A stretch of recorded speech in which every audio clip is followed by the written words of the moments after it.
गणेशाय नमः. श्री सरस्वती नमः. आशीर्वाद घेऊन निघाला शेणारे गतीनला बाणधनुषी चढविला अंगी बाणला पुरुषार्थ.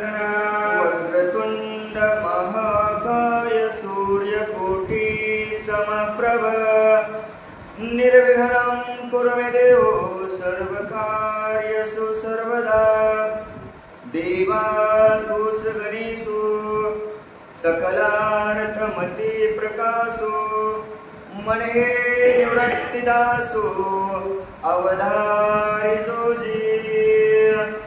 गौरीपुत्र गणराया, कौशल्यापुत्र रघुनंदन, अंजनीसुत हनुमंतरायाच्या चरणावरती, नाथ महाराजांच्या चरणावरती तुम्हा जमलेल्या सर्व श्रोते मंडळींच्या मस्तक हे पायावरी या वारकरी संतांच्या अखंड चालत असणारं भावार्थ रामायण आणि भावार्थ रामायणामध्ये उत्तरकांडामधील चालत असलेला 67व्या अध्यायाचा उर्वरित कथानुसंधान सांगत असताना नाथ महाराज सांगतात, कालपर्यंत खुस जो काही सगळं ऐकून घेत होता, लहूला ज्या वेळेस बांधण्यात आलेलं होतं, शत्रुघ्नानं त्याला बंदिस्त केलेलं होतं आणि सीतामातेकडे आल्याच्या नंतर सीतामातेनं आपली कळवळा कुशाला सांगितली आणि मग कुशाला कळवळा सांगितल्याच्या नंतर गुरुचा आशीर्वाद घेऊन, मातेचा आशीर्वाद घेऊन ज्यावेळेस कुश निघाल्याच्या नंतर काय केलं, सिंहनाद असणारा गर्जना करायला सुरुवात केली. बाण धनुष्यावरती चढवला, अंगामध्ये पुरुषार्थ दाखवू लागला. का? क्षत्रिय कुळाचा असणारा मी, अंगी पुरुषार्थ क्षत्रियांचा युद्ध करण्यासाठी कुश मातेचा आशीर्वाद घेऊन निघाल्याच्या नंतर चालता पुढारा पावले शिखरण भूमीशी गांठिले वैकीरथी बंधुशी देखिले भरता शत्रुघ्नेशी. आणि मग चालत ज्यावेळेस रणभूमीच्या ठिकाणी आल्याच्या नंतर पुढं पाहिलं तर काय हो, एका रथावरती लहूला भरत आणि शत्रुघ्नानं बांधलेलं पाहिल्याच्या नंतर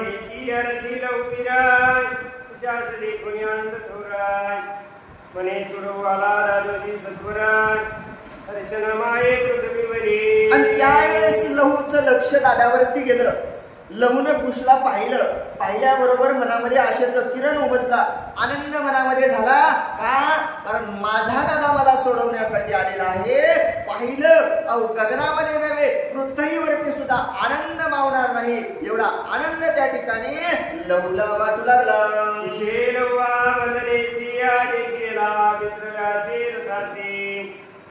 क्रोधी भडका उडला मानसी सृष्टीने तळीना मने आताची. आणि मग कुशानं पाहिलं, ज्या वेळेस लहूकडे पाहिल्याच्या नंतर पाहिलं बाबा त्याला रथावरती बांधलेलं पाहिलं, मनामध्ये राग आला हो, भडका उठला, मनामध्ये चीड निर्माण झाली. आत्ताच्या आत्ता काय करेल, संपूर्ण सृष्टीला निर्दारण टाकल्याशिवाय राहणार नाही असा असणार बोलू लागले. कुशाचा लेखुनाय देणे कामे तिले नाय भयभीत श्रीजनार्दनाय ब्रह्मादिदेव गणाचं काम सर्वांना सुटला हो. क्रोध कुशाला आलता, काय करावं, भगवंत शंकर परमात्म्याला सुद्धा चळकाप सुटला होता. भयभीत संपूर्ण जनार्दन ब्रह्मादी देवगण सुरगण सर्वस्व असणारे भयभीत झाल्याच्या नंतर गजावरी केसरिया किया तमावरी जैसा तमारी किस्तमी प्रगटिया अरण्य कशा पारियात हेवरिया कुश शोभे. दयापरी कुश शोभे कशा प्रकारे सोबत होता हो, जसा गजावरती केसरी बसलेला असावा, जसा तमावरती तमारी बसणारा असावा, जसा स्तंभामधून नरसिंह रूपी माझा भगवंत ज्या वेळेस प्रगटला होता ना, तसा असणारा कुश त्या ठिकाणी शोभायमान दिसू लागला. आकाश सुद्धा मेघ पटळाय किया दिती सुतावरिया मेघ सावळाय किया प्रभू सुतावरी प्रतापागळाय निरवी जैसा विनता बाळ. नाथ महाराज सुंदर वर्णन करत असताना आपल्याला सांगतात बाबा, लहूची अवस्था पाहिल्याच्या नंतर कुश कशा प्रकारे दिसू लागला. ती आकाश सूत मेघ पटन, जसं काही आकाशाचा सूत वारा जसा मेघाच्या पटानं चाललावा अशी असणारी अवस्था. जसं काही दिपीसूत वरी सावळा, दिपीसूत म्हणजे कोण हो, गरुडावरती बैसोनी माझा कैवारी आला, असा भगवंत विठ्ठल यावा जसा गरुडावरती स्वार होऊन येईल ना तसे असणारा त्या ठिकाणी कुस दिसू लागला. जसं सर्पावरती गरुडानं झाप मारावी तसे असणारी भरत आणि शत्रुघ्नावर झाप मारणारा या ठिकाणी कुस त्या ठिकाणी दिसत होता. ग्रंथकार सांगू लागले या प्रळय काळी या रक्षेचा माताय सृष्टीचा संहार करीताय ऐसा शक्रिताई या गजाचा सुताय वेगवंतार्क मंडळी वेगवंतार्क मंडळीच्या ठिकाणी माझा कुस त्या ठिकाणी निर्माण झाला. कसं झालं हो? ज्या वेळेस पृथ्वीवरती प्रळय काळ निर्माण झालता आणि त्यावेळेस कोण आलत हो? दक्ष जामात, दक्ष राजाचा जावई कोण? शंकर भगवंत प्रभूने त्यावेळेस काय केलं? सृष्टीचा संहार करता माझा भगवंत झाला. तसे असणारा आज संपूर्ण संहार करण्यासाठी कुस या ठिकाणी रामसूत आलेला आहे असं असणार सांगू लागले. धनुष्यबाणा जैसा चाले पंचाननाय हृदय श्री गुरु स्मरणा मग शत्रुघ्न पाचारीला हातामध्ये बाण घेतलेला आहे. धनुष्य बाण हातामध्ये घेऊन जैसा पंचानन चालावा भगवंत प्रभू चालावे तसा असणारा माझा कुस पाचार्याने केलं. शत्रुघ्नाला सांगितलं युद्ध करण्यासाठी सावध होय असा असणारी गर्जना केल्याच्या नंतर लघुबाळा प्रताप दामुनी आगळा संतोष विले अग्रजानी दळात आता मजसीय कुशल युद्ध करी. अरे कैकेयीच्या लघुबाळा काय वर्णनात महाराज सांगतात. 12 वर्षाचा कुस कोणाला बोलायलाय? काका शत्रुघ्नाला बोलायला. अरे कैकेयीच्या बाळा काय केलंस तू? कोणाला मारलंस? अरे माझ्या संग नाटक? अरे नाही रे बाबा मी तसा नाही, मी आगळा वेगळा आहे. काय संतोष मनामध्ये आला? हरवलंस? माझ्या भावासोबत आलेले 4 चौघ पळून गेले म्हणून तुम्हाला चांगलं वाटलं का? तुम्हाला पराजय विजय झालेला वाटलं का? ते सोडून दे. आता माझ्यासोबत युद्ध करण्यासाठी तयार व्हावं असं असणार बोलू लागले. बांधवणी माझा सहोदरा तुझं झाला गीत परिवारात तुमचा पूर्वापर विचार तुम्ही नाही ऐकला. अरे माझ्या भावाला बांधलं आणि माझ्या भावाला बांधल्यामुळे तुम्हाला वाटलं का आम्ही लय मोठे झालो, आमचा विजय झाला. तुमचा अपूर्व विचार पाहिला का? जरासा काय मागं केलं तर तुम्ही गुणाचे नाहीत. तुम्हाला माहित नाही तुमचं काय मागचं आहे. मला सगळं माहित आहे. कुस त्या ठिकाणी सांगू लागले. श्रीरामा कारणे झाले योगी श्रीरामाला झाले ते वितरागी आता विजेचा लागे अपूर्व वाटते. अपूर्वच वाटले. कुस म्हणला आजपर्यंत बघितलं म्हणला त्या रामासाठी म्हणला तुम्ही योगी झाले, त्या रामासाठी तुम्ही वितरागी झाले, त्या रामासाठी संन्यासी झाले. युद्ध करायचं केव्हा शिकले म्हणला? कोण शिकलं तुम्हाला? युद्ध करण्याचं माहित आहे का म्हणला? काहीच माहित नाही ना. वनात बसलो म्हणला, एक संन्यासात बसलं, एक आश्रमात बसलं, काही माहित नाही, मागचा इतिहास माहित नाही. आणि आज रणभूमीच्या ठिकाणी तुम्ही आला आणि माझ्या संग युद्ध करण्यासाठी आला. मला काही हे खरं वाटत नाही असं असणार बोलू लागले. तुम्ही करावे अनुष्ठाना तुम्ही करावे तपसाधना आता दोन्ही अंगवना युद्धा धारुणा करू आले ते. अरे बाबा तुम्ही काय करावं? अनुष्ठान करावं. तुमच्याकडे सामर्थ्य नाही युद्ध करण्याचं. तुम्ही काय करा? जप करा, तप करा, असं साधन करा ना. ते सगळं सोडून दिलं म्हणले आणि आज काय केलंय? अंगवन स्वतःची ताकद दाखवण्यासाठी माझ्यासोबत युद्ध करण्यासाठी आला. तुमच्याकडे एवढं सामर्थ्य नाही. कोण? कुस बोलायले. कशाच्या जीवावरती? गुरुच्या शिष्य असल्यामुळं, गुरुची विद्या असल्यामुळं कुस सांगू लागले बाबा तुमच्याकडे युद्ध करण्याचं सामर्थ्य नाही, तुम्ही घरी जा आणि जप करीत बसा असं असणार बोलू लागले. श्रीरामा कारणे सोडून राज्य भोगा तुम्ही नंदीग्रामी साधिला योगा मस्तकी जटा धरुणी ऋषी मार्गात योगी होते ती. अरे काय तुमचं मागचा इतिहास सांगायला गेला? अरे बाबा त्या रामासाठी काय केलं बरं का? तू राज्यभोग सोडलास, नंदीग्रामाच्या ठिकाणी गेलास, साधूचा यश धारण केलास, योगी झालास, मस्तकावर डोक्यावर त्या जटा वाढवल्यास. काय केलंस तू? सगळं सोडून दिलास, आश्रम निर्माण केलास. अरे बाबा तुमचं कामच ते आहे, युद्ध करणं तुमचं काम नाही असं असणार बोलू लागले. आता संग्रामाच्या चाला युद्ध करू आले ते पुराण श्रीराम कटकी दुकाळ गाला महावीरांचा पडिला हो महावीरांचा पडिला हो. काय वर्णन करावं नाथ महाराज सांगतात बाबा. त्यावेळेस म्हणले जप तप संन्यास घेतला, जटाभार वाढवल्या आणि आता युद्ध करण्यासाठी समोर आले. तुम्हाला युद्ध करण्याचं माहित आहे काय? माहीतच नाही ना. अरे तुमच्यासारखे कटकी नाटकी पाहिल्याच्या नंतर मला वाटायले की राम प्रभूकड कोण उरलं नाही, वीर उरले नाही, गाढा वीर उरला नाही. राम प्रभूच्या सैन्यामध्ये महावीर नाही, सगळे काय झालेत, सगळे संन्यासी झालेत. रामाकड सैन्य साठाच नाही असं असणार आता मला वाटत आहे. असं असणार त्या ठिकाणी बोलू लागले. कोणीन दिसेल सुंदरा तुम्ही या नावाने या परमेश्वरा म्हणून दाई श्रीरामचंद्र युद्धा कारणे तुम्हा ते. आणि मग सैन्याकडे पाहिला गेलं तर खुश म्हणला एकही सैन्यामध्ये महावीर दिसत नाही, एकही रणयोद्धा दिसत नाही. हे कोणाला माहित आहे? राम प्रभूला माहित आहे. म्हणून रामानं काय केलं, तुम्हाला मरायला पाठवलं. म्हणला रामाला माहित होतं आपल्याकडे वीर उरला नाही, म्हणून तुमच्यासारख्याला समोर पाठवलंय. तुम्ही युद्ध करण्याच्या लायकीचे नाहीत असं असणार बोलू लागले. जानकीचा ज्येष्ठ कुमारा शत्रुघ्नाशी होण्यासमोर काय बोलतो उत्तर सावधान अवधारा. नाथ महाराज म्हणले इतका वेळ शत्रुघ्नाचं, इतका वेळ भरताला बोललेला पूस, आता म्हणजे भरताला सोडलं, शत्रुघ्नाकडे आला आणि शत्रुघ्नाला काय बोलू लागले, सावधपणाने ऐका. आणि तुझ्या नामाशी अथवा संग्राम केला कोणाशी आता साई माझ्या बाणाशी म्हणून आशराशी सोडली. अरे बाबा म्हणले शत्रुघ्ना काय तू वर्णन करावं, तू काय नावाची कीर्ती पाहावी. आज म्हणले या रणभूमीच्या ठिकाणी माझ्या संग युद्ध करण्यासाठी आलात. याच्या आधी कोणासंग युद्ध केलं म्हणले तुम्ही? काही एखादे 10-5 राज्य मारले काय? काही राक्षस मारले काय?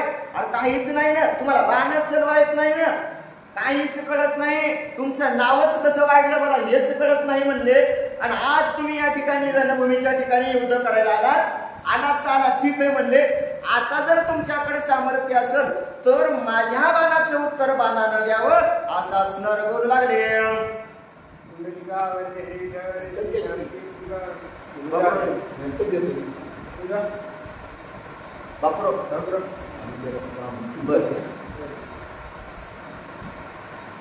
नारायणास्त्र जानकी कुमारी विजाक्षरी जपुनी सोडिले त्वरे सर्व सैन्य नारायण अवतरी दिशा भरे चतुर्भुजा. आणि मग शत्रुघ्नाला सांगितलं बाबा तू असणार माझ्यासोबत युद्ध करण्यासाठी तयार व्हावं. लवकुशांनी काय केलं, नारायण शस्त्र त्या ठिकाणी शस्त्राला आमंत्रित केल्याच्या नंतर भगवंत प्रभुरामाचा असणारा जय जयकार केला. आणि नारायण शस्त्र सोडल्याच्या नंतर नाथ महाराज म्हणले सर्व सैन्य त्या ठिकाणी नारायण अवतार झाला. काय दिसू लागलं, जिकडं पाहावं तिकडं 10 दिशा जळी स्थळी भरला, रीता ठाम नाही उरला. जिकडं पाहावं तिकडं नारायण दिसायला लागले. मग सैन्याला पश्चाताप पडला, आता काय करावं. नारायण धरित्री पाताळी आहे, नारायण आकाशी अंतराळी आहे, नारायण नव मंडळी आहे, कुळाजळी नारायण. कोणीकडे पाहावं, सैन्य युद्ध करायला आलं पाहू लागले. भरत त्या ठिकाणी भरत शत्रुघ्न धरतीवर पाहिलं नारायण, आकाशामध्ये पाहिलं नारायण, जिकडं नवमंडळामध्ये पाहिलं नारायण, नाही तर म्हणजे कुळामध्ये पाहिलं, सैन्यामध्ये पाहिलं, जिकडं पाहावं तिकडं नारायण दिसायला चिंता वाटू लागली. एखादा प्राणी स्वप्नी तस्कर देखे नयनी जागृत तव होऊन उठून तव घर भरी तस्करा देखी. जसं काही एखादं स्वप्नच पाहावं. नाथ महाराज सुंदर आपल्याला त्या ठिकाणी उपमा देतात की बाबा एखाद्याला जर स्वप्न पडलं आणि स्वप्नामध्ये त्यानं पाहिलं की आपल्या घराला चोर आलेला आहे, तस्कर आलेला आहे, मग स्वप्नातून जागा झाल्यावर उठून पाहिले तर समोर काय आहे, चोरच हतन. तशी अवस्था भरताची आणि शत्रुघ्नाची झाली. डोळे लावले तरी नारायण आणि डोळे उघडले तरी सैन्य नारायणच दिसायलंय. असं असणार त्या ठिकाणी दिसू लागलं. संग्राम करू विसरला. आणि मग शत्रुघ्नानं पाहिलं बाबा सर्वस्व सैन्य व्यापक झालेलं आहे, सगळं सैन्य नारायण झालेलं आहे. आणि मग काय करावं, विसरून गेले ना, विसरच पडला ना. आता बाण कोणावर चलवावा हाच विसर शत्रुघ्नाला पडला. पडल्याच्या नंतर झाले शत्रुघ्न नारायण रूप देखो मना विस्मय झाला अंतकरणा. विसरला. तसं शत्रुघ्नाला झालं हो. विस्मय अंतकरणामध्ये आला, विचार मनामध्ये करू लागला.